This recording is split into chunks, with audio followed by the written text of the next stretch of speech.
Alam mo, nakakalungkot pag ganito. Siguro kung isang linggo siguro ang pag-uulan siguro nito, isang linggo siguro ang may bagyo dito siguro.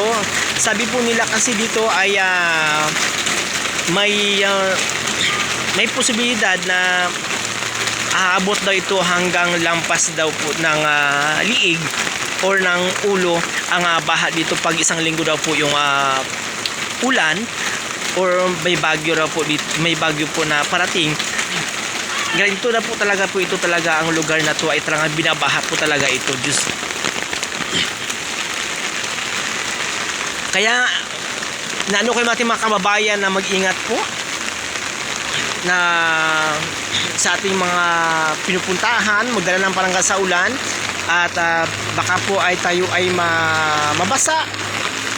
Kailangan po or manatili na lang po natin na maka-stay sa loob po ng ating mga bahay para sigurado at paniguradong safety po tayo.